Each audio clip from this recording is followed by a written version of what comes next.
Hello, welcome back. I got to make this really quick, but Rushwood, if he was still alive, he'd be having a field day with this. This is completely absurd. Absurd. Um, Not only, okay, we got bar owners, the Naughty Parrot or something like that. Uh, Alcohol's not exactly cheap, and here he is throwing out alcohol because it's Smirnoff and it's got a Russian name, but it's made in America. There's some tea room that they're kind of wanting to try to put under the bus because it had that was established in the 1920s or something, in the Russian tea room in D.C. or something crazy like that. And cats? Are we really trying to cancel cats and cat tournaments and cat shows? Are you kidding me? Uh, uh Golly, I mean, Rush Limbaugh, he would be absurd to show off how absurd the left is, and this is just wow. This is just beaten all. It just really beats all. But in the meantime, don't forget about the convoy that no one's talking about hardly. It is happening. Some of the images I have here are I couldn't get a good picture of the actual convoy itself because they're coming from all many different directions. They're not exactly going to DC, but they're getting close to it. There's already a National Guard presence, and they're not even there yet. It's like interesting stuff. Keep your nose to news and find out what's really going on. In the meantime, I guess some of the stuff I've been listening and watching, uh, this Canadian prepper guy supposedly got a letter from someone in the know about Russian jets flying over Germany and somewhere else, which is like, what's really going on there? Just wanted to throw that out there and throw his name out there. Um, and in the meantime, our real vice president, I mean, I don't think Dr. Biden's gaffe, I think, was intentional. She called her President Harris,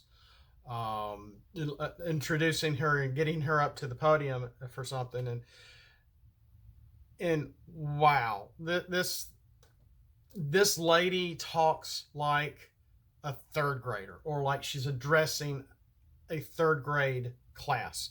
Um, it's almost worse than Hillary Clinton talking down to Americans as if she's what William Shatner in a Star Trek episode.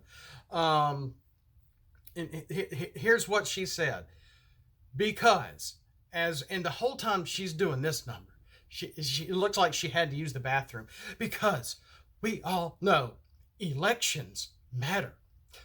And then she paused for a reaction. It was intentional, and there was some reaction. There was some laughter, and there was some hoopla, but it wasn't much.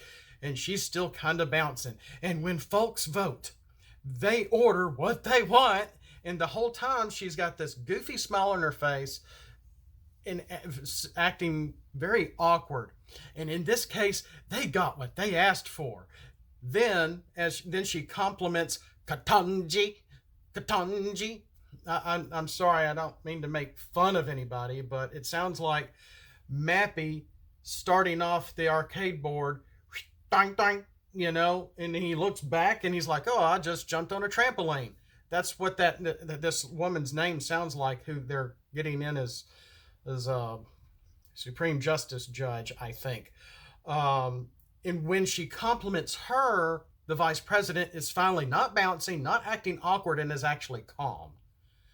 Um, and then, we have the Morning Hustle, which is a radio show with a black audience, and the host, I didn't catch his name, and they're trying to, and they have Kamala Harris on the phone. The radio host is like wanting her to explain the Ukraine crisis. And this is about paraphrased what he said. So break it down in layman's terms. What's going on? and how it directly affects the people in the United States. Here is what she said verbatim. It's almost looks like the text out of a toddler's board book. And I wrote this down verbatim. So, Ukraine is a country in Europe. It exists next to another country called Russia. Russia's a bigger country. Russia is a powerful country.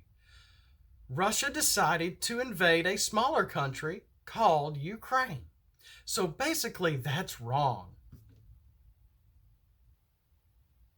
Even the black commentary guy who is laughing about this is like, this is so demeaning. How can this woman, how is she our vice president? When she's talking on the radio, I mean, your radio audience, they're not 3 years old. You're not reading a thick board book of, I don't know, the Caterpillar book or Corduroy to your kids. You're talking to an audience that is listening to talk radio, whether it be conservative or liberal, whoever, whatever. I could write something better than this. And I'm not that smart. This is pathetic. This is so absurd.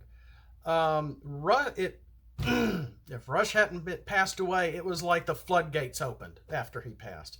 And this year has just been the craziest, most absurd, awkward year of the left and their victories and achievements, and they're really showing who they are. And it's really dangerous, and a lot of people are finally pushing back after seeing the victory in Ottawa.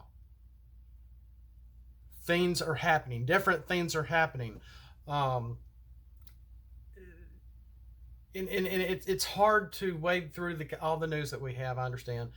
But and not everybody here is probably here for politics. But I just can't keep my mouth shut. The people that are running this country, they're just destroying everything we hold dear, everything we would like to have, our traditions, our loves. They don't have a love of country.